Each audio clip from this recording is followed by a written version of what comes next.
So, attention, dear participants, I welcome you once again after this lunch session. So, we have with us our expert from Advanced Technology, Engineer Dharmender Kumar. He is working in Advanced Technology and he is going to take his session on backend VLSI design. So, you will get complete design flow exposure. First of all, he is going to discuss with you about DSCH. He is going to take some examples and then he is going to simulate those examples in DSCH. Then the next step, he's going to generate those Verilog files, and then Verilog files will be compiled using Microwind software. So in this session, Engineer Dharmendra, he's going to discuss these two softwares, DSCH and Microwind, and he's going to explain you about complete data, complete design flow starting from DSCH to Microwind. So I invite Engineer Dharmendra from Advanced Technology to kindly start his session on this backend VLSI design tool. So, Dharmendra, please.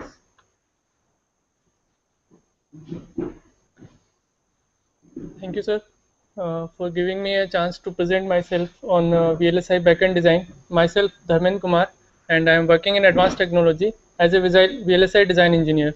Today, I am here to present myself for VLSI backend design using Microwind software.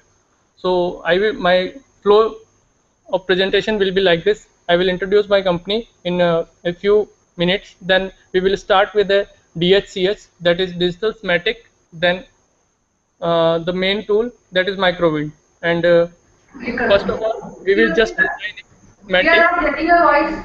Excuse me, sir. Then we generate a Verilog file from Excuse me, DHC. sir. That Verilog file can be compiled in Microwind for layout designing.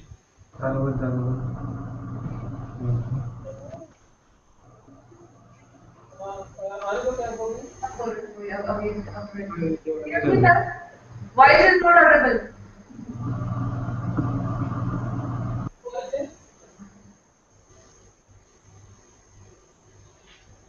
We are not getting your voice, sir. Okay, means voice is not clear, you want to say?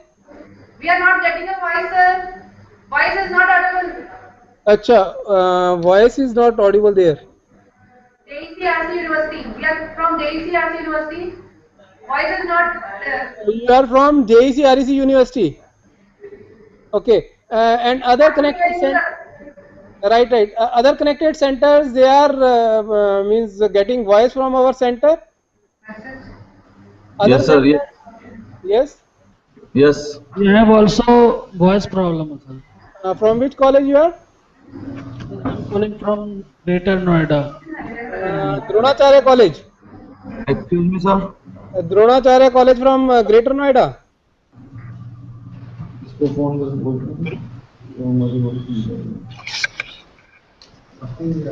करें ma'am on करें on ही है And any other center? viewing a picture but voice is not there. Hello. I think there is problem with one or two centers. One is JEC REC and another center is Dronacharya, and all other centers, I think we are audible to you all. Yes, sir. We are able to see. Okay. Means there is some problem with one or two centers. Otherwise, it is means voice is clear. So वापस unmute करूँ क्या?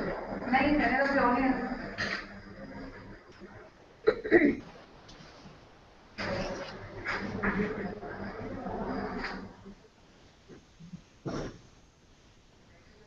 two centers की problem लग रही है. So no voice.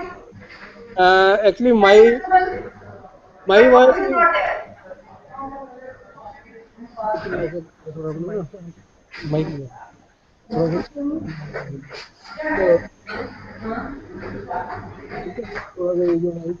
अगर करके बोलेंगे ना थोड़ा जैसे पीछे जा रहे हैं पीछे जाने का कैसे.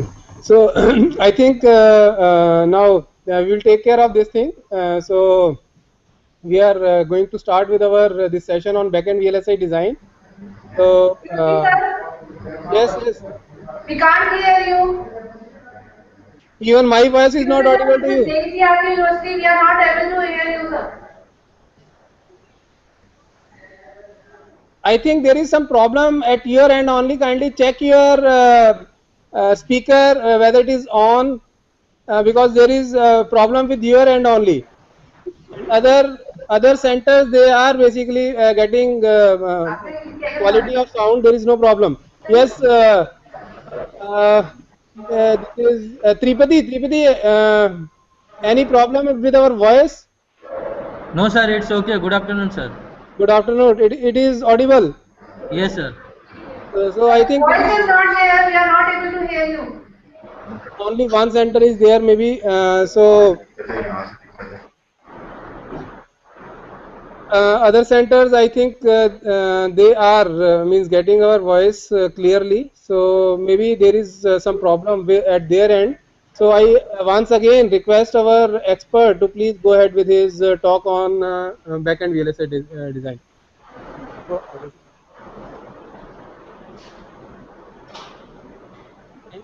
First of all, we are going to start with my company introduction of 2 to 3 minutes. I am from Advanced Technology. It is Chandigarh-based company, and basically we are incorporated in 1999. Then our head office is in Chandigarh itself. We have 15 years of experience in VLSI, embedded, TSP, and wireless designing. Next, we have various kind of solutions for different kind of electronics labs related with embedded system, VLSI design, embedded wireless, digital communication, fiber optics, instrumentation trainer, PLC trainer. All these kind of training systems we design and manufacture in our company. Then second domain is our in training. We provide training for different type of modules in electronics, like in embedded system, embedded wireless, robotics, PLSI, and automation, like in PLC. So next, now we are going to start with our main topic, that is VLSI design. Let us talk about the VLSI. First of all, when we talk about VLSI, means very large scale integration. It means there is something which is integrated on a very large scale. Now, what is that something? That is transistors. These transistors are integrated in many numbers. Then we can take is as a VLSI technology. So in VLSI, when we talk, there are 10K, more than 10K number of gates are integrated in a single silicon die. Then the technology for this type of integration is used is VLSI designing. And next thing is VLSI design is further classified in two different domains. First is back end and second is front end. When we talk about the front end, there is nothing related with the hardware designing. Means in front end we use some kind of configurable, some kind of adaptable ICs like FPGAs, CPLDs, PLAs. These ICs have no basic hardware structure. Means we can say they don't contain any digital circuit itself. So we can generate any kind of digital hardware, digital circuit in these reconfigurable ICs using VLSI front end. For this type of workflow, we have to use FPGAs of different manufacturers. Xilinx is the leading manufacturer in that platform, and other are also there like Altera, QuickLogic. All these are. So they have some different workflow. Now today we are going to discuss the backend designing. That means we are going to discuss the how that FPGA, CPLD or any other ASIC is designed, how they are going to be generated, what are the various platform scenarios we have to cover for designing of any circuit. So when we talk about any IC, integrated circuit, first of all we need to, what are the various requirements of a market in case of electronics. Suppose what market demands from an electronics engineer. If we talk about being an electronics engineer, what market demands from us? Basically market demands three things. The size should be small of any product or any IC, the speed should be fastest as possible, and cost should be minimum as possible. So being an electronics VLSI backend design engineer, what we can think about, suppose we have to design a ALU. Let us talk about a ALU. Suppose we have to design a ALU which required, suppose, 20 number of gates. Okay, so 20 number of gates will cover a area. This gate capacity is, gate count is 20 number of gates, and it can work on 500 megahertz. So what market will demand? Market will demand from us that we have to design a better ALU than the existing. So how we can think on that part? So now we need to design a better transistor. First of all, we need to design a better transistor or better NMOS, PMOS or CMOS that can design a better ALU. Okay, then we can think on the product, whether this ALU is used. Suppose first ALU is using the application and second ALU is also using in that application, then better performance will be of second ALU, which is of better transistors. Okay, so this is a front end design flow. We are in front end design flow, we just use any specification of a design, then we just design our code either using VHDL, Verilog or SMATIC kind of. Then we just simulate our design using Model Sim or using Xilinx ISC simulator. These are front end design flow. We just discuss in few minutes. Then synthesize. In simulation, we just check the waveform, check the output of any design. Suppose we have designed a multiplier, then we just give a input arbitrary A and B and check the output of that multiplier whether it is multiplying correctly or not. So simulation is the software part. We just simulate our design using any simulation software. Third thing is synthesize. Synthesize means it is related with the hardware part. Mainly in synthesize step, what we do, we just transfer that code, the text code, either in VHDL or Verilog, into a hardware form. So this is also a software process, but after this process we get a bit file, a binary file. That binary file represent a hardware, a circuit, and that binary file is configurable, downloadable or programmable into a FPGA or CPLD. Okay, so after synthesize, we can in synthesize we convert that text file or design file into a binary file, and in implementation we just download or program that binary file into an FPGA to perform our application. In next, now from here we are going to start our main topic, that is backend designing. Okay, so we will use Microwind and DHCS software for our lecture. So now I will explain how we are going to start with the Microwind and DHCS. This is what is the design flow of Microwind and DHCS. First of all, we need to discuss the capabilities of Microwind. Okay, what Microwind can do. First of all, Microwind gives the facility to design a layout of any gate, we can say any NMOS, PMOS or whatever semiconductor devices are there. So Microwind provide us a platform over there, and we can design on Microwind, we can design any layout on Microwind using three methods. We can generate a Verilog file from Xilinx. We can design our own Verilog file. Okay. Second is we can generate a Verilog file from DHCS. That that Verilog file can be compiled into a layout. Then third thing is we can directly write our expression over there. Suppose I will explain all these steps. So I am going to discuss three steps. First of all, we can write our own Verilog code, or we can generate a Verilog code from DHCS, and in DHCS there will be a digital schematic. And third step is we can write our own expression. That expression will be compiled and a layout will be generated. Okay, so first of all we will use DHCS software to design a digital schematic only. Then we just go for a simulation of that DHCS design.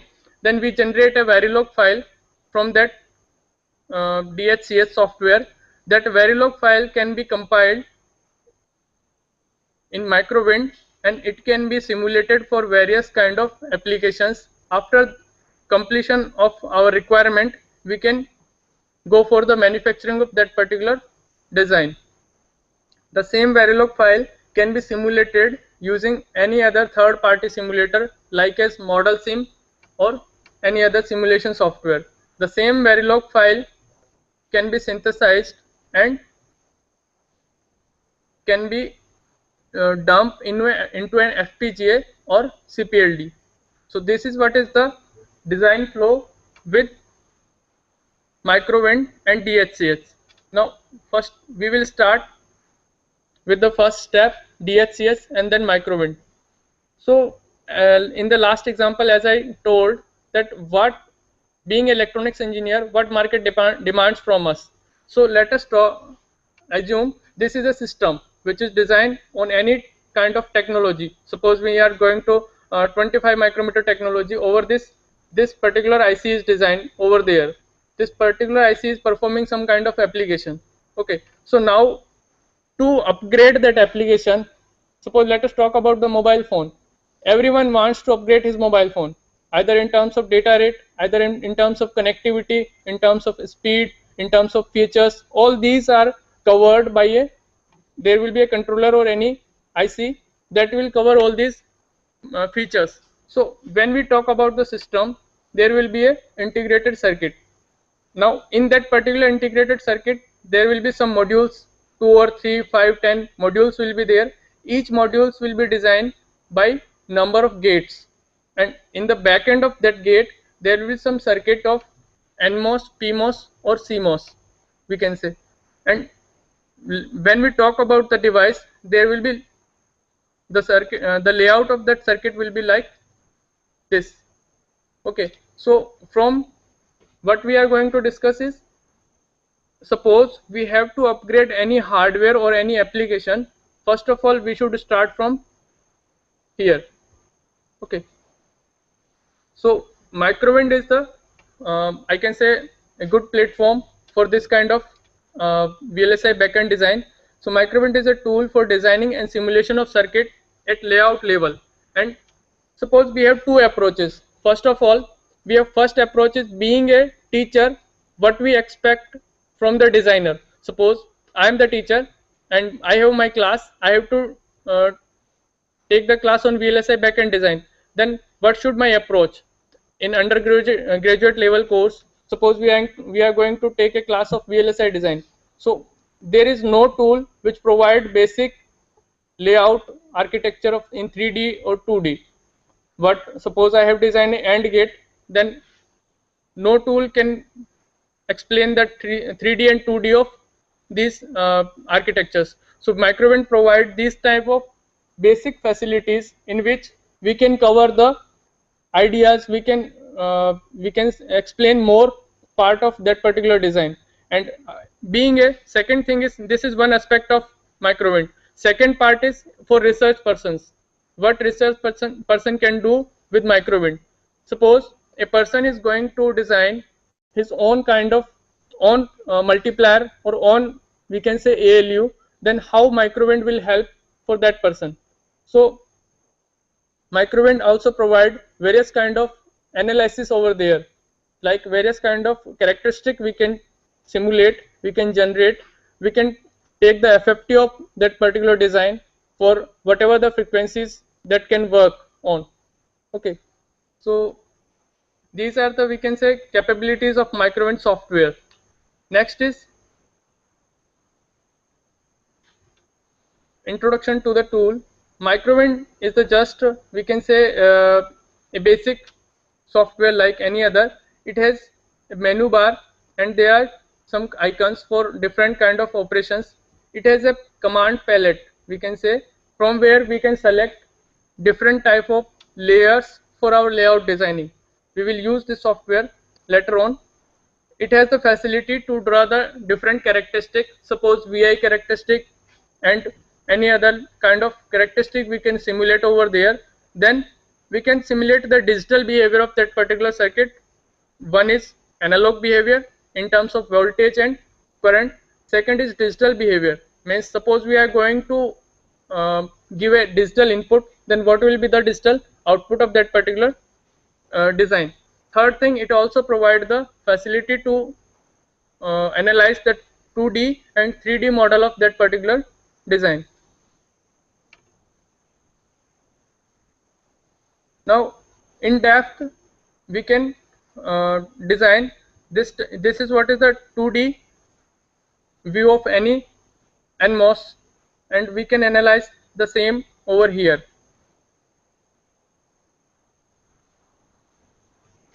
Now there is one term named as feature size.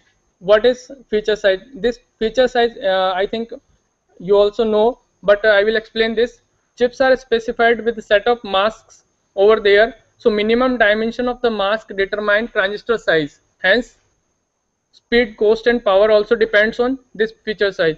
Basically feature size is distance between the source and the drain. It is equal to 2 lambda. Lambda is the, we can say, a parameter in microwind which is used to measure our layout. Okay, so 2 lambda is the distance, we can say, called feature size, and that feature size is equal to the distance between source and drain of any NMOS or PMOS. So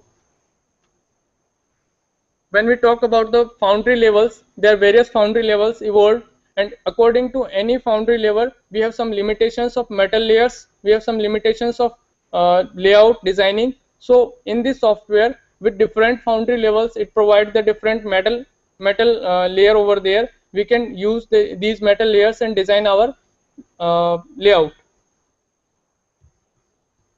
So again, whenever we are going to start layout designing, there will be some design rules. Okay, there will be some certain rules like in which can constrain our design for a particular level. Suppose we are going to design a CMOS inverter. Let us talk about the CMOS inverter. Suppose we are going to design a CMOS inverter over any foundry level, then there will be some constraint with the size. Okay,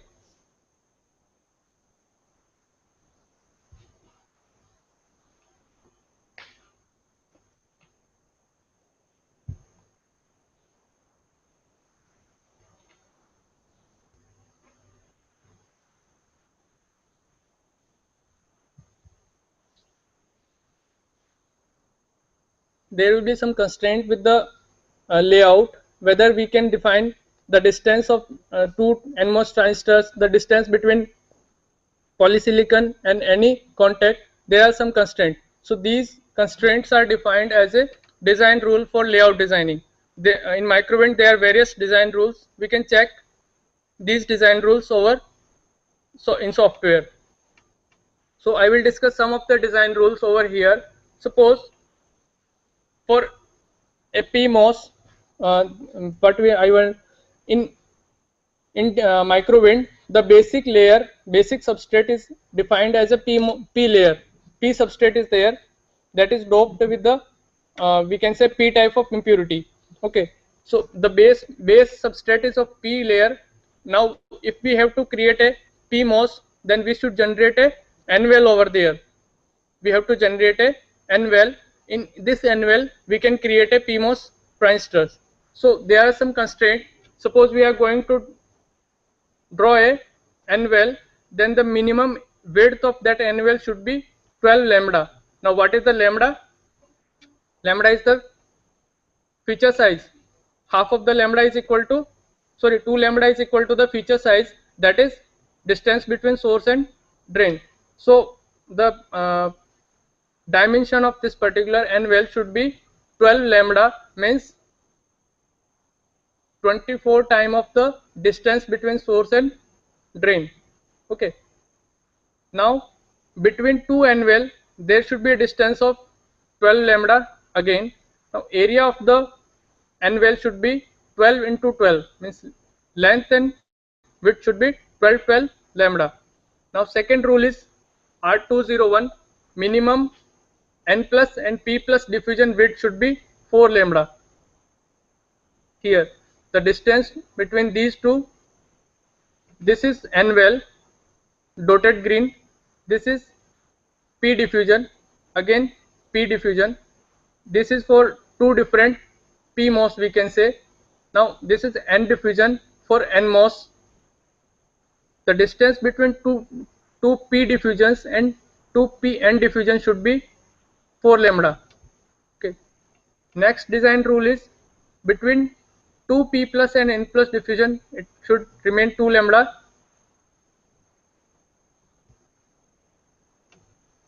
Now extra N well after P diffusion should be 6 lambda.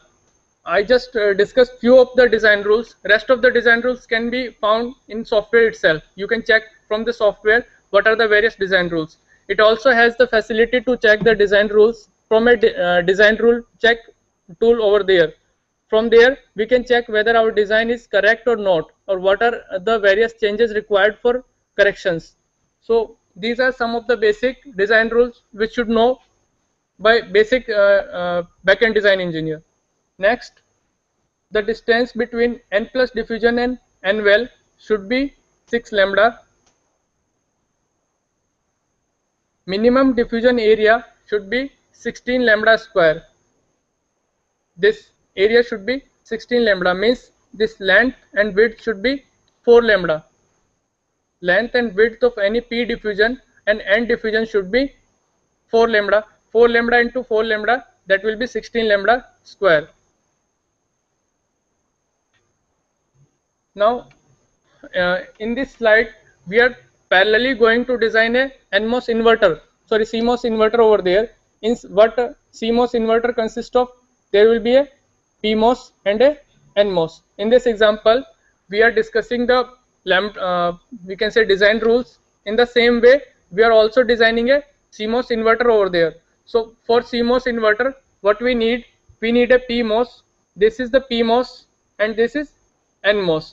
For PMOS we have first create an N well over there, then P plus diffusion. After that polysilicon layer is there for gate. Then for NMOS we have N plus diffusion over there and again polysilicon layer for gate. So what are the design rules for this polysilicon layer?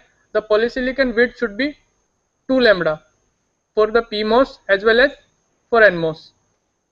Next design rule is polysilicon gate diffusion on gate. Over here it should be of 2 lambda. Again on the gate layer it should remain the same as 2 lambda. Now extra polysilicon surrounding diffusion should be minimum 3 lambda. Okay.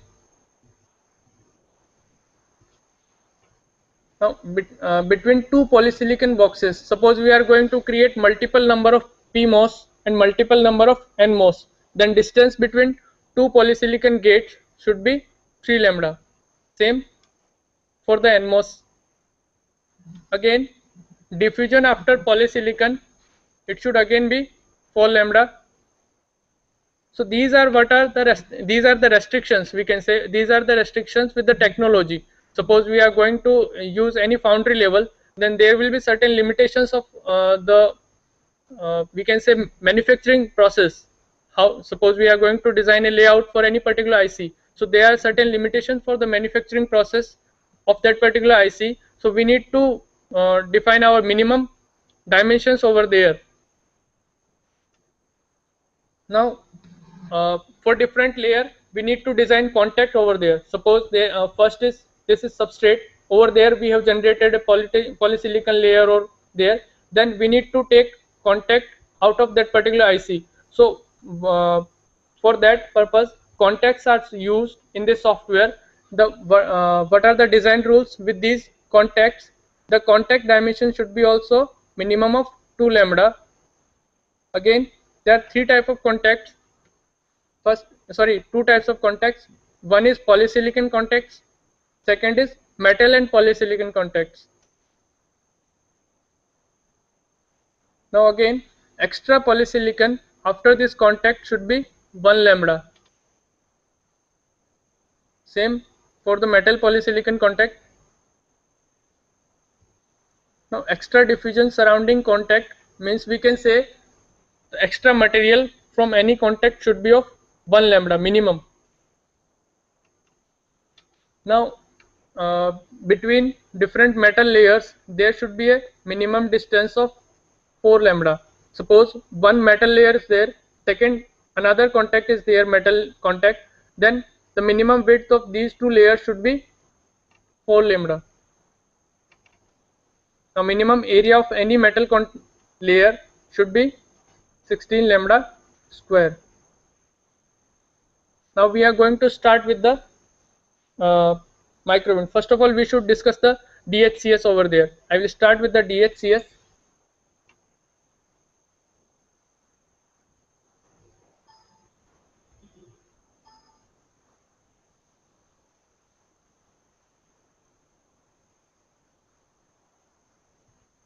This is DHCS. DHCS stands for digital schematic. It is a part of microwind itself. This tool provides the facility of, we can say, three things. First of all, we can design our schematic, basic schematic in terms of gates. Second thing, we can simulate that digital schematic in itself. And third thing, we can generate a Verilog file for that particular schematic.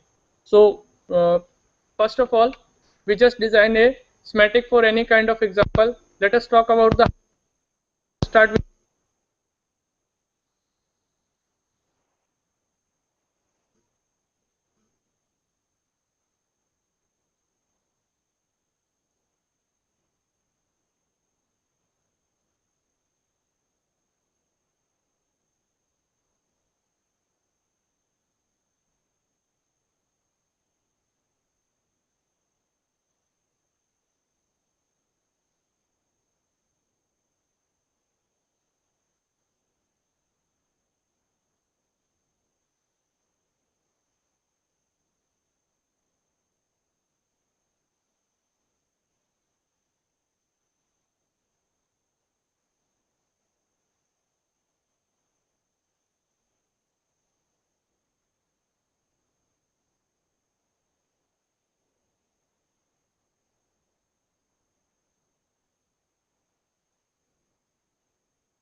and we can generate a Verilog file from here.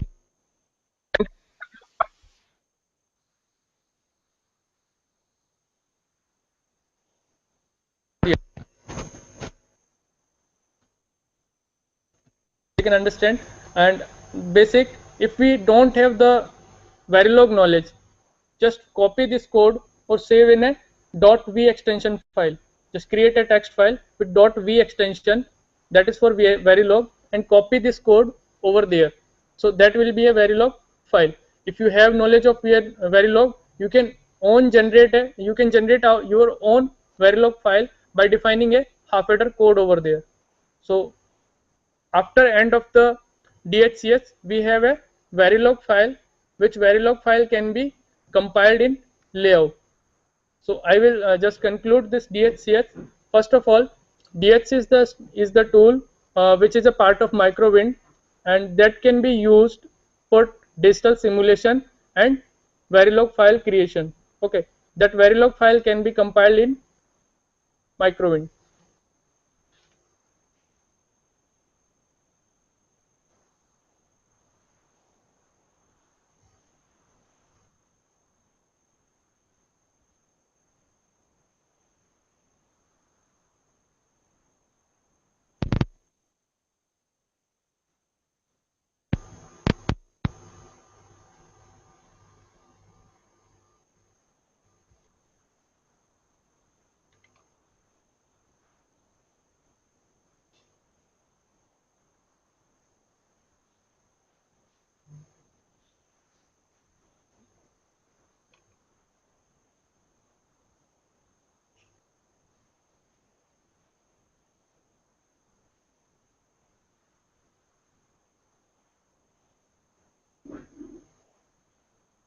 Next, we just start with the Microwind software. Okay.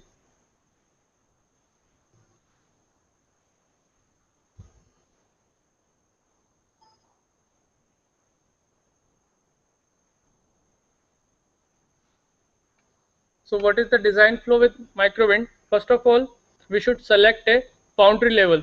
What is the foundry level is basically uh, in VLSI design, suppose we are going to integrate many number of transistors in limited size, then what we will do?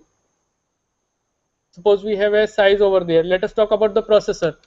In the same motherboard, there is core i3, there is core i5 and core i7. On the same motherboard, all the processors can be integrated, can be fixed. So what is the constraint? In the same size, obviously core i7 have a different architecture than core i5 and i3. It has the higher speed, so there will be different architecture, there will be some different scenario over there.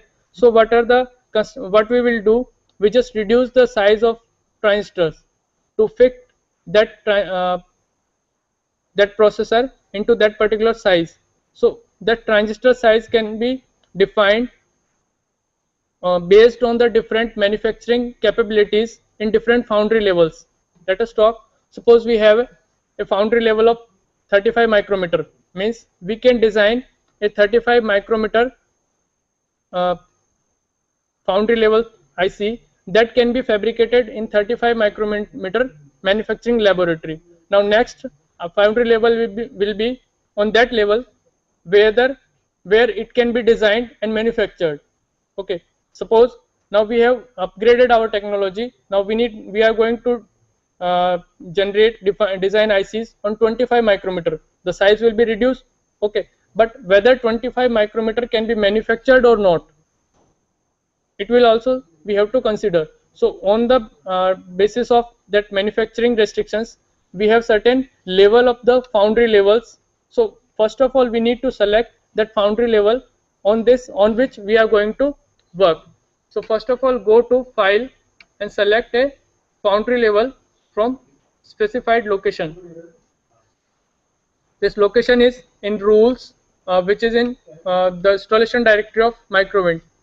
From there we can select, there we have various kind of foundry levels. From there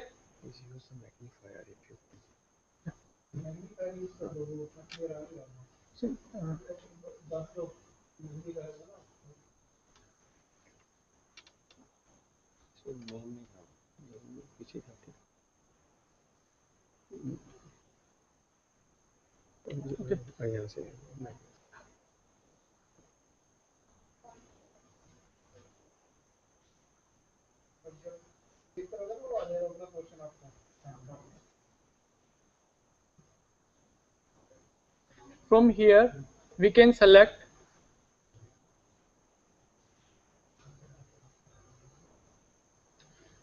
various whatever the foundry level we want to use. Now go for the next step.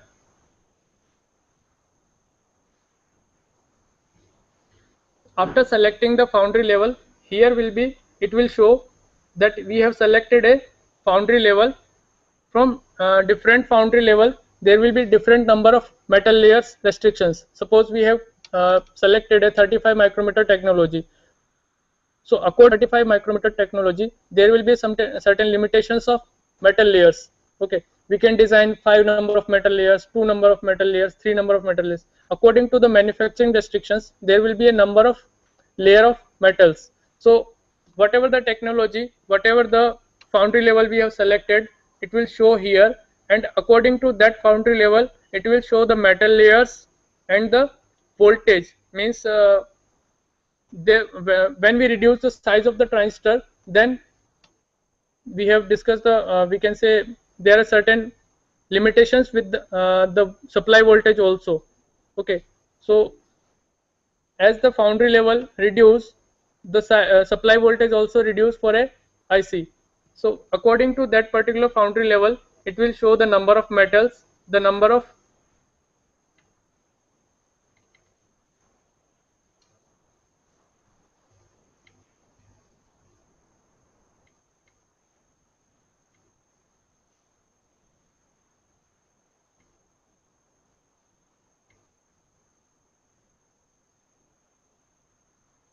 here it will show the foundry level as well as metal layers with this particular supply voltage over there. Next we are going to design a NMOS over there. So first of all we have created a N plus diffusion over there by selecting in microwave there here is the tool palette, we can say palette tool is there. From there it has the capability first of all to design different layers over there.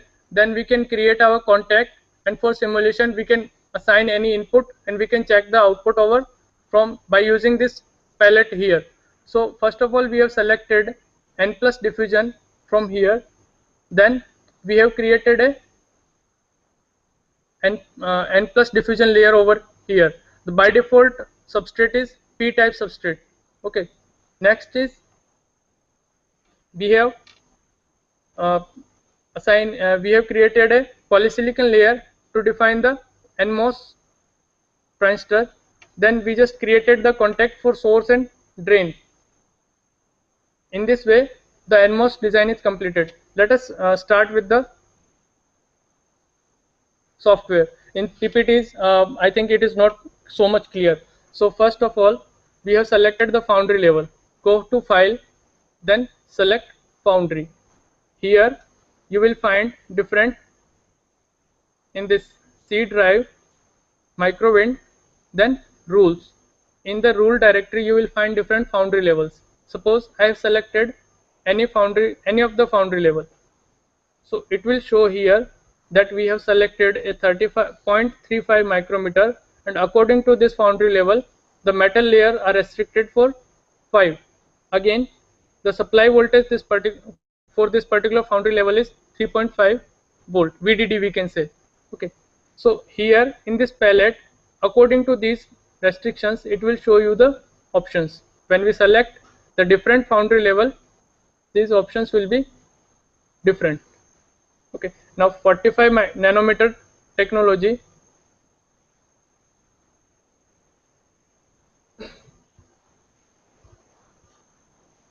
For the 45 nanometer there are 8 metals and the supply voltage is also different. So select any foundry level and go for designing a NMOS transistors. For the basic substrate is P-type. First of all, we need to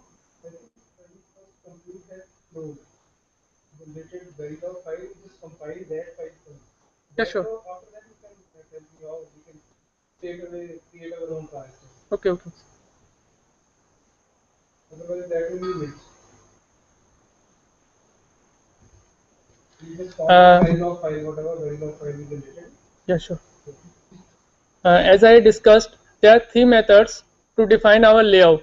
First of all, we can create our own layout. Second thing, whatever the Verilog file we have generated, we can use that particular Verilog file for our layout designing. And third thing is, we can compile our expression over there. Whatever, we can just write our expression, that expression will be compiled and a layout will be generated in according with our expression. First, suppose in compile option, we will find two options over there. One is one line command. In this, we can write our expression over here. There are some basic expressions. For example, we just go with the NAND gate. We just write a NAND gate expression over here. Now we just click on compile. It will generate a layout for this NAND gate. Okay. Now in NAND gate, here you will find two PMOS are there and two NMOS are there. According to NAND gate circuit, we can think according to NAND gate there will be two PMOS and two NMOS. These NMOS are connected in series and PMOS are connected in parallel. So in this, these two are PMOS. One is here and second is here, and these two are NMOS over there. So what I have done,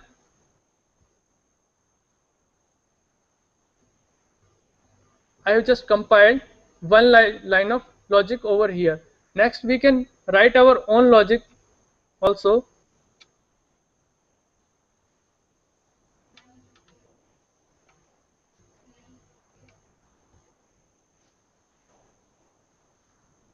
Suppose this is my expression. Now just go for the compile.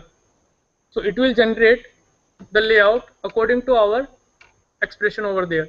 So this layout will be of default, we can say design rules. It will generate according to the basic design rules. It will not generate according to your requirement. Means suppose we are not going to bother about the hardware specifications. We just want to design a integrated circuit according to our expression. So just go for this method. Just write your expression. It will generate the layout for that particular expression. Second option is that we can compile a Verilog file. Just go for the compile a Verilog file. From here you can browse your Verilog file, whatever we have defined. That Verilog file can be compiled and it will generate a layout over there. Okay. And the third part is we can design our own layout. Okay. So I am going to start with the how we can design our own layout in Microwind. So I am going to start to design a basic inverter over here. First of all, we are going to start with the PMOS, then NMOS. Then by integrating these two NMOS and PMOS, we just design a CMOS inverter over there. So first of all, we have selected a foundry level. Then for PMOS designing, we have to create a NVEL over here. Now here it will show a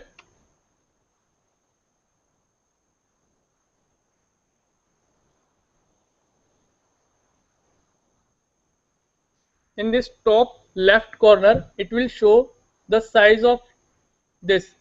So two dots are separated by 5 lambda. This is what is the dimensional specifications, whatever we are going to design. These two dots are separated by 5 lambda, and this 5 lambda distance is equal to 2.5 micrometer. Okay, so we can analyze, we can keep in mind our dimensions also. So this 5 lambda, now whatever the design rules we have seen, from here we can also see the design rules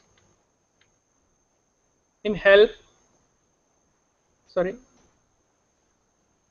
in help we go for the design rules. It will show you the various design rules like this. Suppose this is a summary. What are the design rules related with wells, N wells, P wells? What are the design rules related with wells? We can check from the here. Means there are 10 design rules related. Sorry, 3 design rules related with the wells. Rule number 101 means minimum well size, whatever I have discussed in the PPT over there. Rule number 1 R101, that is minimum well size should be 10 lambda. It depends on the foundry level also.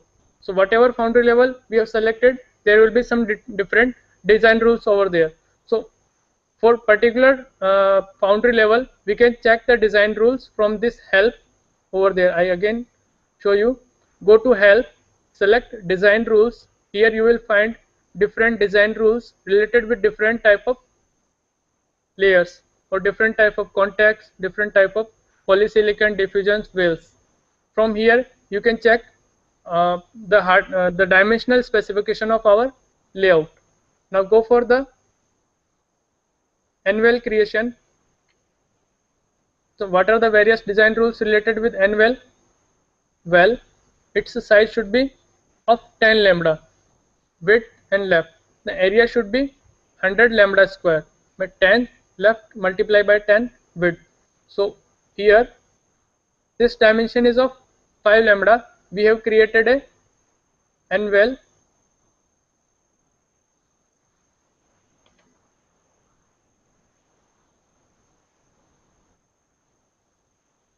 of this particular size. So it is obviously greater than the design rule. Next, for PMOS creation, first of all we are going to start with the PMOS. We need to diffuse a P plus diffusion over there. Suppose we have designed a layout and we don't remember the design rule. So in the last of at last, after designing of layout, we can check the design rule also, or we can correct the errors at the end of the layout designing. Okay, so we have designed the P plus diffusion over here. Next,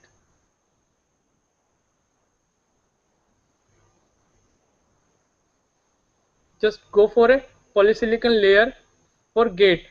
Now this part will be either source or drain. This part will be either drain or source. Any one of these can be source or drain. Now this part is gate area, and this is what is our feature size, 2 lambda. It should be equal to 2 lambda, we can say. So this is basic PMOS. From here now we need to connect the contact.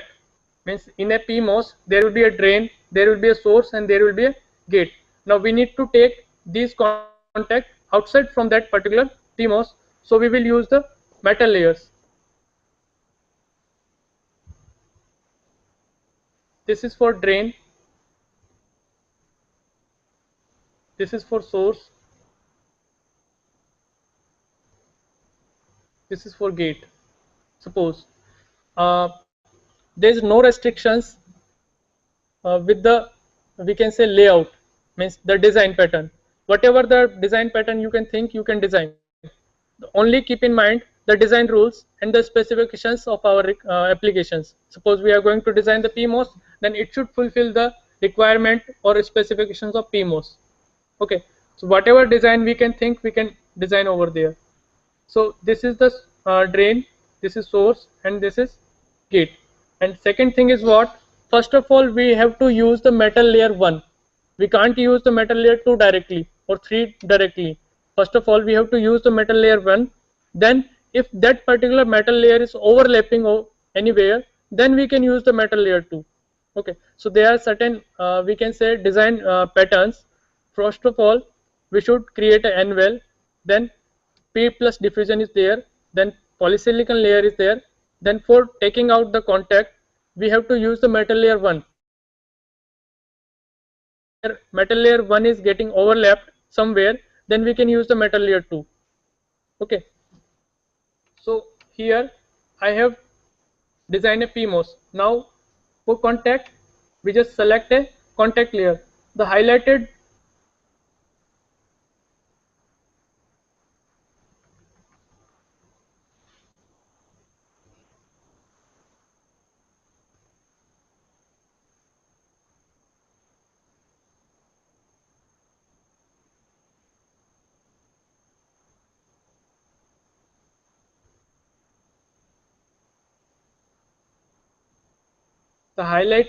layer will be shown as in red color. So just select a contact, then create contact over here, here, and here. How? This is our drain. So drain will be of P plus diffusion. Now metal layer will be in air. So we need to create a contact between this P plus diffusion and drain a metal layer. Again, we need to take out this source. So again, in this side, left side, there will be a P plus diffusion and metal layer is there. So we need to create a contact over there. We can check these contacts in the 3D model also. Next we will discuss. Next we have to take out the gate also. So in this way PMOS is designed. So now we need to check the output of this particular PMOS. Just we can select a supply. We have applied a VDD at the drain, VSS at source. Now for N well, by default N well should be VDD in case of PMOS. So we just applied the VDD on PMOS. Now for the input side, we can define our input in two terms. We can give a clock input or a pulse input over here. Suppose I have selected a clock input from this option and I have placed this input at the gate. Here we can define the input specifications of this particular clock pulse. What is its low time, rise time, high time and fall time. We can change it by these two buttons or we can manually define the specifications. Okay, now just go for the assign. So in this PMOS, input is given at gate, drain is VDD and source is VSS. Now next we want to check output at anywhere, then just we have selected a visible node. Visible node is the option which can be used to check the output at any point. Suppose in this PMOS we want to check the output at VSS, then we just place a visible node on the VSS part, whether it is giving me output or not.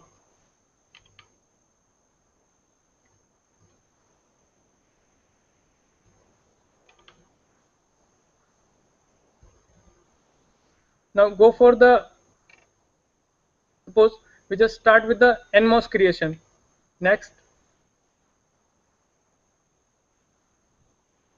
for NMOS, first of all we need to create a N plus diffusion. Okay, then next part is polysilicon. This is NMOS. We have created a N plus diffusion, then gate over there. Now go for the contacts.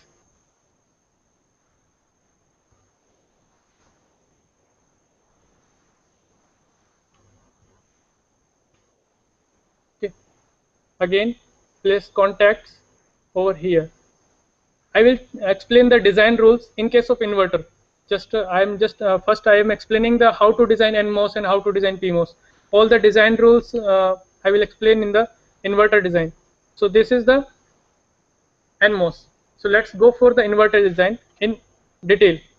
Now we are going to start inverter design in detail. First of all, we create a N well for PMOS. Then P plus diffusion for this PMOS, N plus diffusion for NMOS. Then the input will be common. If we can think about the CMOS inverter, then input remain common for both the PMOS and CMOS. So we can define a layer of polysilicon common to both the transistors for the PMOS as well as NMOS. Here the PMOS is connected with VDD,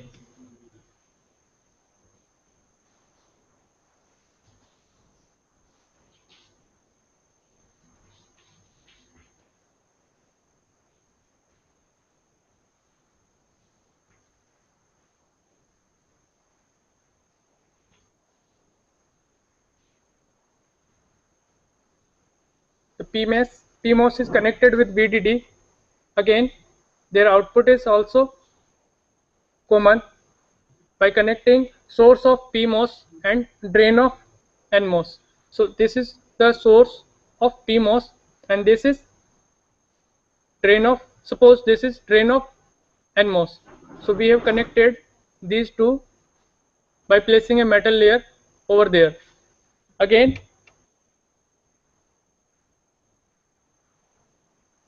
place a metal layer for VSS at the source of NMOS, and for input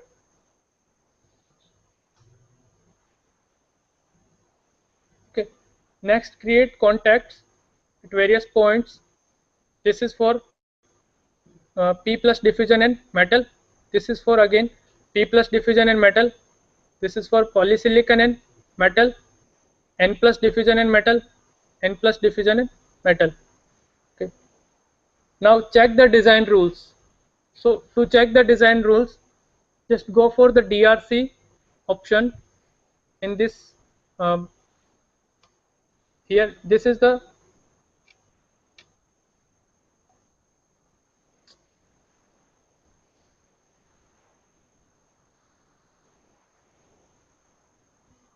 when we click on this DRC, it will show us errors between different points. What are the design rules we don't fulfill? So here it will show that the spacing between metal is less than 3 lambda. It should be greater than 3 lambda. So what we will do, how to remove these design errors? Just click on this part and drag that layer. So again go for the DRC. It will show the extra metal surrounding contact is less than 1 lambda. So shift this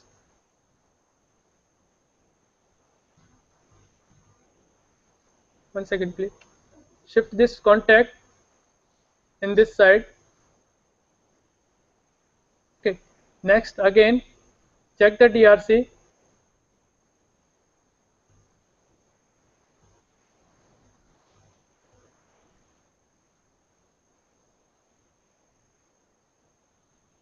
Now there is no error.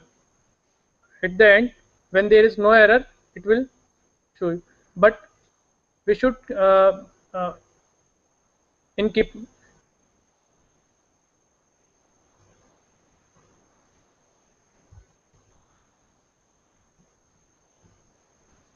now. Next, we have to apply the supply voltage VDD and VSS over here. So select this supply VDD supply option and place over here. One also VDD for the NVL and VSS at the source of NMOS. Then we will apply a clock pulse or input, we can say, of any particular specification at the input. Now we need to check the output, so place a visible node at the output.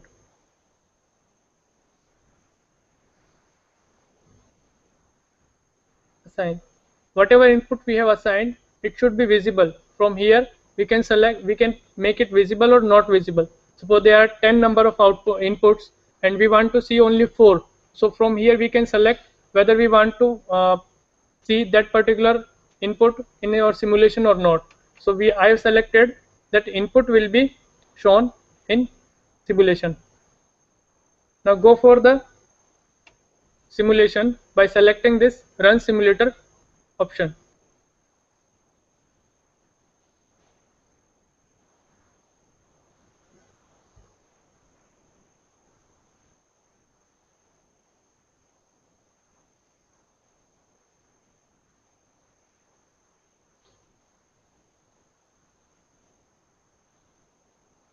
One second please.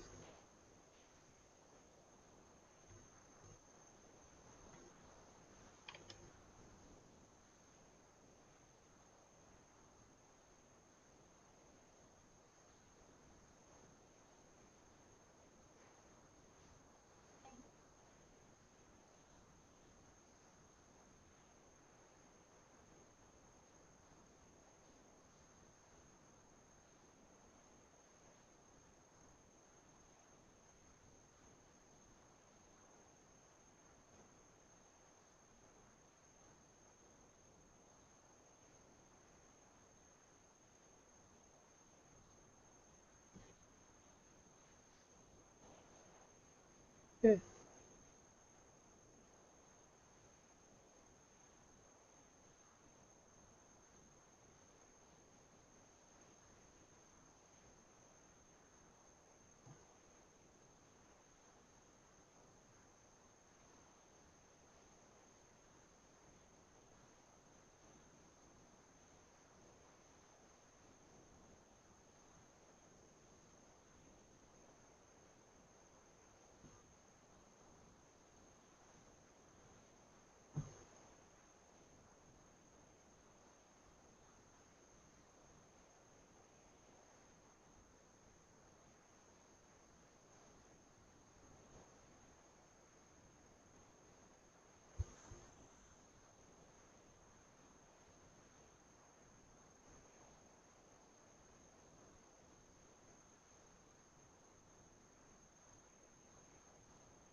मैंने तो कहा पढ़िए पढ़िए, अभी कोई नहीं बैठा यहाँ पे, ये वो पता क्या है, ये फ़ोन कर देते हैं actually madam.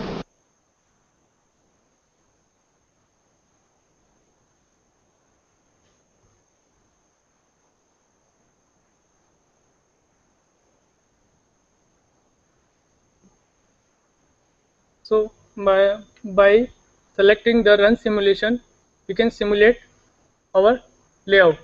So we have created a layout for inverter circuit. Here, in the first row it will show the input clock. Then in this it will show the output generated from this inverter layout. So it will show the inverted output. So this is input and this is our output. Now we can change the input frequency either in faster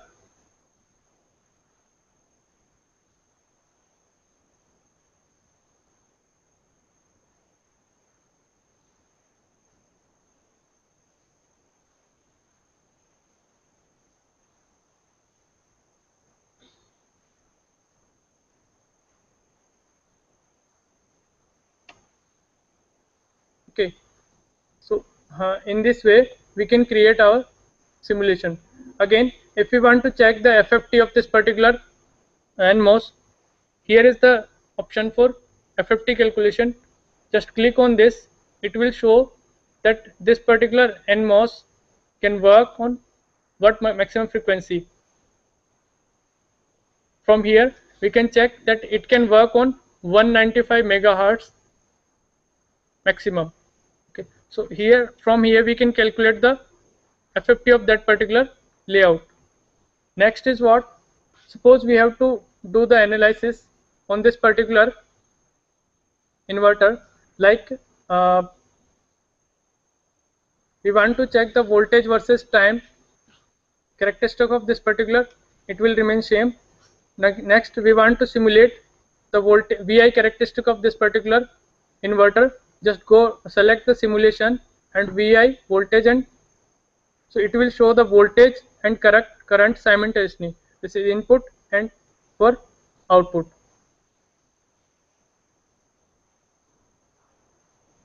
Next, suppose we want to check the VI characteristic of any particular MOS. Just select the simulate MOS characteristic option and click on that particular MOS. Suppose I have to analyze the VI characteristic of this PMOS. Just click on this PMOS. It will show the VI characteristic of, we can say transfer characteristic of that particular PMOS, what maximum voltage it can cover with what maximum current. So here is the cutoff region, and next suppose we want to analyze the VI characteristic, transfer characteristic of NMOS. Just click on this, that NMOS, it will show the VI characteristic of NMOS. Next is what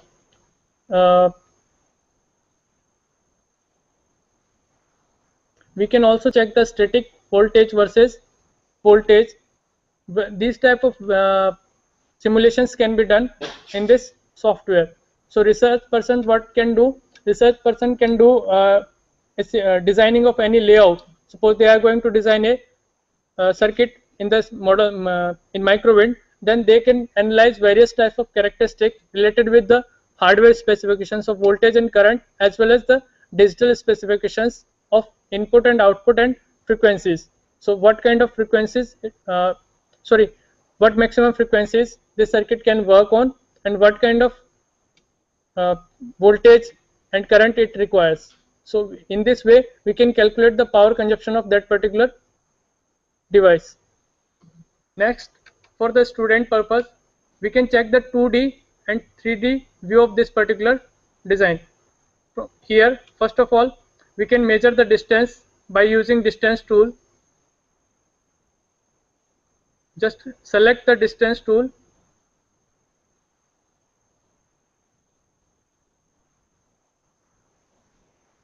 select this distance tool and drag and drop at the distance whatever we want to measure. So it will calculate the distance and show here like this.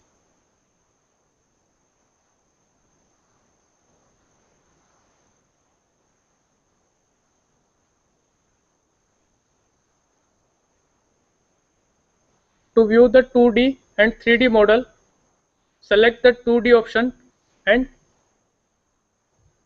suppose we want to see the cross section of this PMOS. So just click on this area, drag up to this level, leave it. It will show a cross section of that particular PMOS. Suppose we want to check the cross section of in 2D of that particular PMOS, then how we can check? Just select the 2D tool and click on this part and drag up to end of the PMOS. It will show you the 2D cross section of that particular PMOS. From here we can check this is what is the anvil we have created. This is P substrate over there. In this, these are the gate, and this is gate, drain and source. This source and drain are connected with the metal layer. These are contacts we have created. This is again a metal layer. Both of the contacts are in metal 1 layer. Again, what is the oxide thickness is there. It show all the specification related with that particular PMOS. Again, suppose we want to check the 2D structure of NMOS. Just go for the NMOS. Next is 3D model of this particular inverter. Just select the 3D tool. It will show you the 3D model of this particular inverter. Now from here,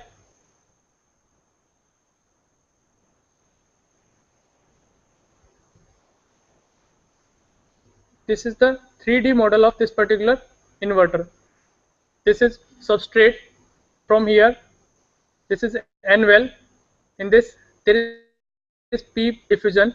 These are the contacts, and this is metal layer to take out the supply and connections, to take out the connections from this inverter circuit. So okay, and this is polysilicon layer over here. So in this 3D model, we can check and explain the inverter layout. It is easy to explain to the students. Suppose we are going to take a undergraduate class, okay, in BTech level. So how we can explain an inverter circuit. So this is the easiest way, I can say. In this way, we can explain the inverter circuit from that particular basic level.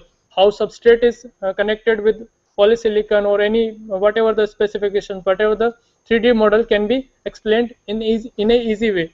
So from here, again, we can also explain the design steps.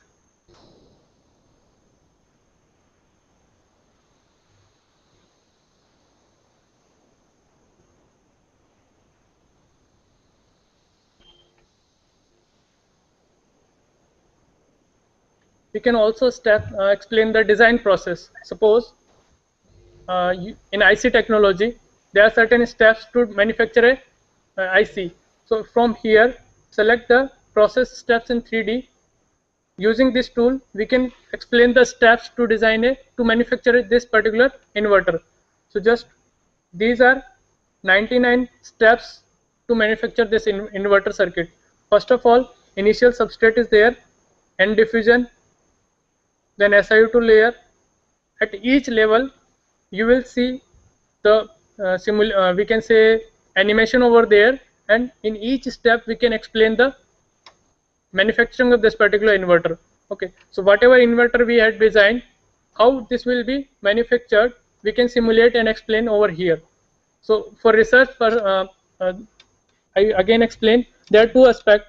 For the teachers, it is easy to explain any layout, any schematic, or any digital behavior of any circuit. And for research persons, how they can analyze any layout in terms of voltage, frequency, or speed specifications, how they can achieve their requirement by making analysis of different levels. So this provide both type of facilities, both types of features for different platforms. So here we can check the steps, like first of all, this is thin oxide. Next, this is polysilicon layer, N plus implant, P plus implant. In this way, contacts are taken out to create the contacts. Again, metal layer 1. So in designing of any integrated circuit, the basic steps are 10 to 20 steps are there, but in actual there are number of steps. Repeatedly they are again and again implanted on a particular integrated circuit to manufacture it. So the basic steps are 10 to 20, but in actual process there will be number of steps over there. So in this list, it will show the basic, it will show you basic steps, but in actual there will be number of steps in design, in manufacturing of any integrated circuit. So these basic steps can be explained easily for the students.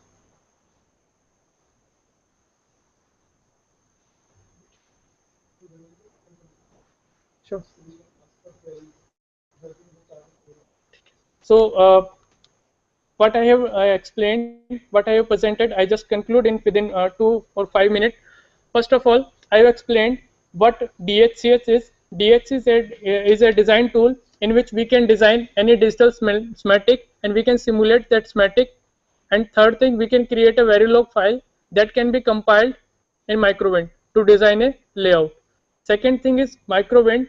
What Microwind will provide? Microwind is will provide various facilities to compile a expression for layout, to compile a Verilog file for layout generation, and it also provides the facility to create our own design layout.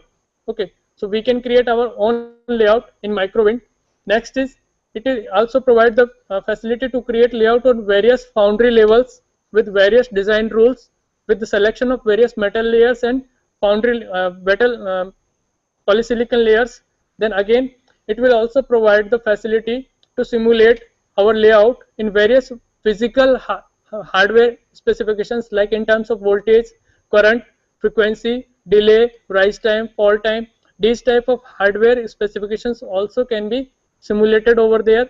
And again, for teacher point of view, it also provides the explanation facility for any layout design.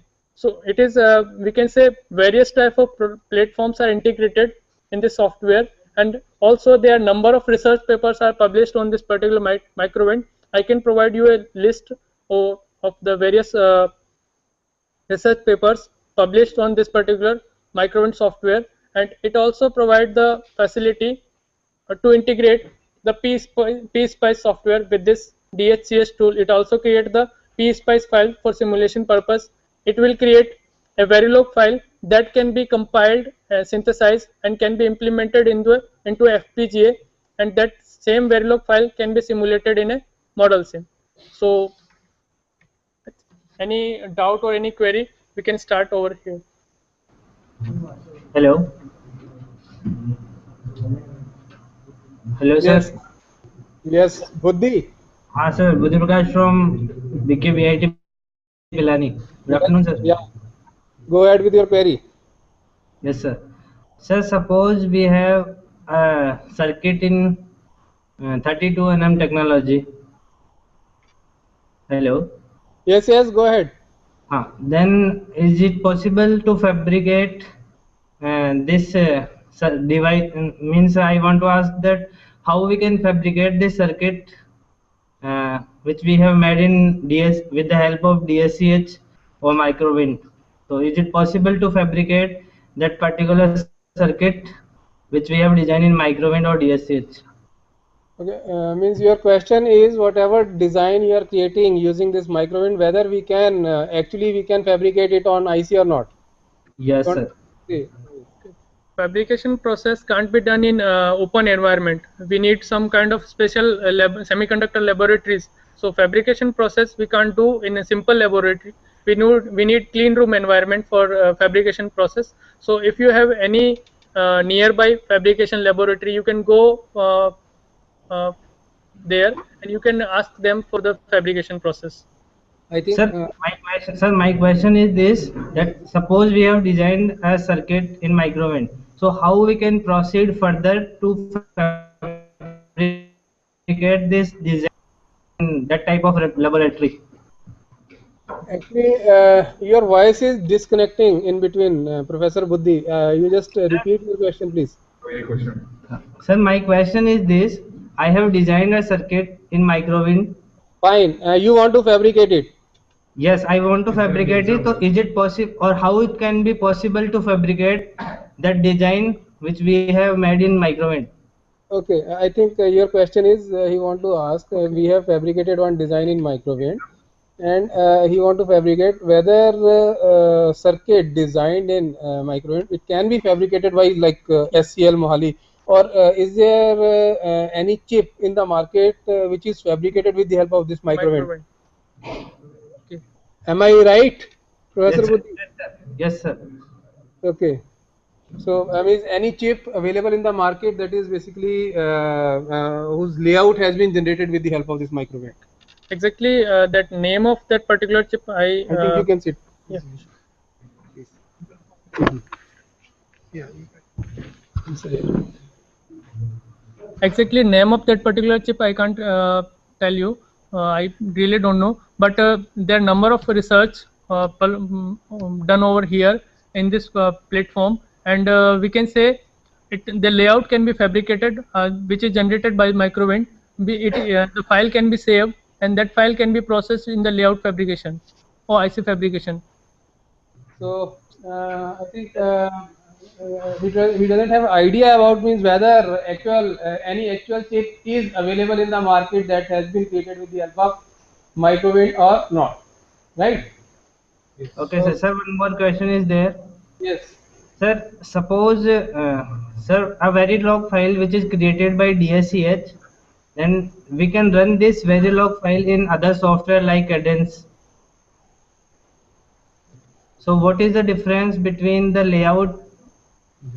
So what, file को compile करने की He want to say means whatever file is generated here in DSCH, the same file can be used in Cadence software or not. what is the difference between Cadence simulated result and Microwind result? Means how is that with Your first question is whether that file can be used in Cadence software or not. If it can be used, then what will be the difference? Yes, sir. Sir, first of all, I would like to ask, it is used or not? Okay. First, whether it can be used. The or not. Verilog file generated by DHCH is a simple Verilog file, we can say. It can be simulated and used in Xilinx, but in Cadence there is no facility to compile a Verilog file, I think. So if Cadence have the facility of to compile a Verilog file, then it can be compiled directly. There is no need to change any specification or any code over there. It is a simple Verilog file, ordinary Verilog file. We can use that file in any of the third-party software or second software. Just add on to your question, Professor Buddhi, whether any Verilog file can be compiled with the help Yeah, of sure. Microwind. Yeah. Let us say we are developing one Verilog file with the help of this ISC Xilinx. environment. That file straight away we can use there. Yeah, yeah. But our students, they were getting problem in that. I think Professor Buddhi, you have also already worked on this software, Microwind. Yes, sir. I have worked on this software. He is our student and they have already used this Microwind software. That is why it means maybe he is going to use it. किस पे? Any other query from your side? Yes, Professor Buddhi, any other query? Yes, sir. We have one more query. Can use any third-party generated Verilog file to develop the schematic using Microwind? Repeat your question, please. Is it possible to generate the schematic using Microwind, but that file is generated using some other third-party tool? Like I have generated Verilog file in Xilinx, and I want to generate the schematic using Microwind. Is it possible? DHCH deals with the schematic itself. Okay, so the file generated with DHCH is in the extension with HCH schematic file. That schematic file can be, I think, directly can't be used. But if you want to generate an RTL, then you can use the Xilinx by using that Verilog file. You can create your RTL in the Xilinx. But in DHCH, that whatever the design schematic we have designed, it itself we can say RTL circuit over here. So I think your question is if you have any VIGL or Verilog file, whether you can create schematic of that file with the help of Microwind. You want to ask this question? Yes, I want to ask that question. Okay. Actually, Microwind itself, it is not possible with Microwind to create schematic. So that is why to create schematic, Microwind has one supporting software that we already explained about that is DSCH. So in Microwind itself, first of all, we create DSCH, and from that DSCH, we create our Verilog file. And that Verilog file can be compiled for with the help of Microwind to create the layout, right? So that is why that option is not available. Means you can't create schematic, whatever VHDL or Verilog you have generated from ISC. That is not possible, right? Okay. Yes. Any other query from other colleges? Good afternoon, sir. Good afternoon. This is Ravi from SRMSCT Bareilly. Bareilly, yes. Please go ahead. Sir, I have a question that is there any reason behind of taking the width of a polysilicon contact of 2 lambda or the P substrate of 4 lambda? Is there any reason for that? Okay. As I explained at last, after creating a layout, what our goal is to generate a integrated circuit. Okay. So there are certain limitations in manufacturing of that particular IC. There are certain limitations in fabrication of that particular ICs with the setup. Suppose we have a setup to create a 2 lambda size of polysilicon layer. Then only we have to go ahead with the 2 lambda size of polysilicon. Less than 2 lambda can't be fabricated in the process laboratories. So this is what is the limitations with this layout designing. So we have to follow these DRCs, and DRC depends on the foundry levels, and based on that, these foundry levels, different DRCs are there, and these DRCs are defined on the basis of manufacturing fabrication qualities of fabrication units. Okay. Just to add on in this, actually, if you go through that Veste book, you have well-defined lambda rules in it, right? So whenever you go for this layout design, you have to follow those lambda rules. So in those lambda rules, it is well defined that what will be the actual physical dimension on each and everything. So whenever we go for this layout design, whatever rules are there in DRC also, those rules are also based on standard lambda rules. So standard lambda rules are there, so we normally stick to those lambda rules, and then we create our layout based on those lambda rules. So that is the main reason behind that. Thank you, sir. Right. Yes. Any question from Shilpa? I think she is from your college only.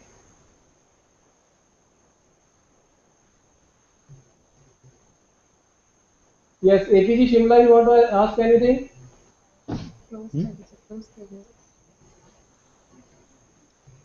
Okay, means still there is problem with your voice. It is not coming, just like morning. So my sincere request to all the local participants to kindly contact our ETV team.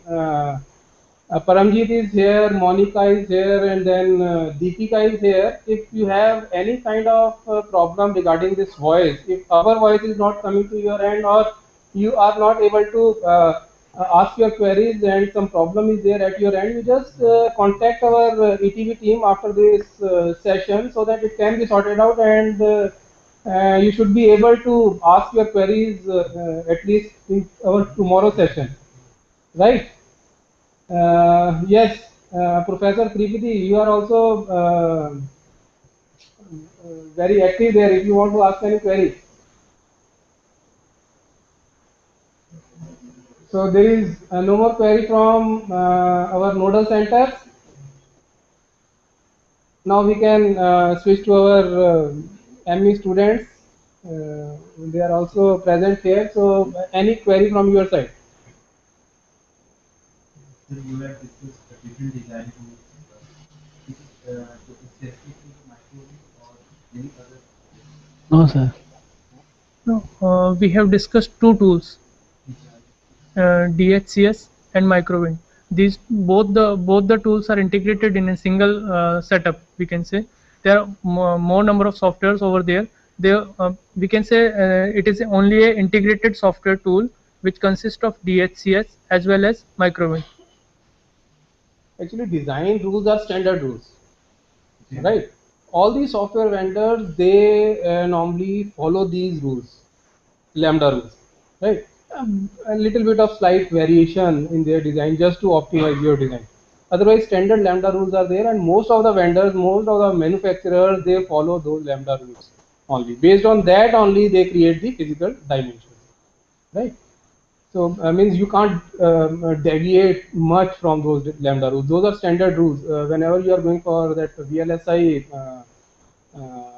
course in Veste book, you will find those lambda rules, right? Yes. Any other query from your side? Yes. I have one question. I have a doubt. When sir designed the circuit for CMOS, then he put the N well. But when he designed for the NMOS, then he did not take P well. What is the? Yeah, the basic substrate used in this Microwind software is of P type. The basic black जो backend में जो window है, that is of P type substrate. Base. Okay. Base substrate. So in P type substrate, silicon with P type impurities in it. Yes. That P type substrate is also used in fabrication process laboratories. So that's why the P type substrate is designed over there. For creation of PMOS, we need to create an N-well over there. So for creation of NMOS, we no need to generate a P-well. It is already by default P-well is there. Your silicon substrate is basically docked with your P type impurity. we can't keep it in pure form. We need to dope it by p-type or n-type impurity. So by standard, it is doped with the p-type impurities. But in some cases, you have to create P and N well both. Those type of technologies are known as your twin tub technology. So that you will see in your VLSI part. So any other? Sir, is there any provision to calculate the SPP of a desired circuit that we have made on this circuit? This is also very important. SPP stand for? Speed power product. Okay, speed power product. Yeah, in the VI characteristic, we have found the voltage and current. So from there, we can calculate the power, whatever the maximum power it can consume. Okay, and from the timing simulations, yeah, we can say from the FFT part, we can calculate the maximum frequency. I have taken the FFT of a inverter circuit. So from there, we can calculate the maximum frequency, what maximum frequency it can work on. So by multiplying this power and maximum frequency, we can calculate the PPS. So now my sincere request to all the nodal centers, if they really want to work in the area of VLSI design, then they should download evaluation version of these softwares from the net. I think on Microwind side, both the evaluation version of your DSCH and Microwind software is available. You can download those softwares, you can work on those softwares. No doubt some limitation is there of those two softwares. I think you can't have 3D view in that one, and I am doubtful whether 2D view is also there, but still you can evaluate those softwares with the help of evaluation version, and further grip up in these two areas, then maybe you can go for the complete version of that software. So if you really want to work, you can download these software from the website of your Microwind, and you can start your work. Initial you can say startup has already been given to you. If you want, you can go further, and it depends upon your interest only. So now it is time to thank our expert for this session, Engineer Dharmendra Kumar from Advanced Technology. He just accepted our invitation, and then he came here with his knowledge about this Microwind and DSCH software, and these two softwares are really useful. As he told you that many papers are there related to these softwares. In fact, if you will go for search for these papers in Google, you will find so many papers from our students, ME students of NITT of Chandigarh. They have written, and they have got some results, and they have already written papers in using this Microwind software. So yes, if you want to work for your maybe thesis or for your research, you can use this software, and very good basically knowledge has already been provided to you. Different options are there, how to proceed with the software. So by using this much information, you can easily go ahead with these two softwares, and you can start your research work in this area. So I once again thank you very much, Engineer Dharmendra from Advanced Technology. So tomorrow we are going to meet at 9:30, and our engineer H.S. Jatana, he is going to join us tomorrow morning for his talk from SCM model. So till then, good afternoon, good evening, and thanks a lot for your patience. Thank you. Pen drive है वो ना PPT pen drive से करके ना pen drive है तुम्हारे पास किसी के पास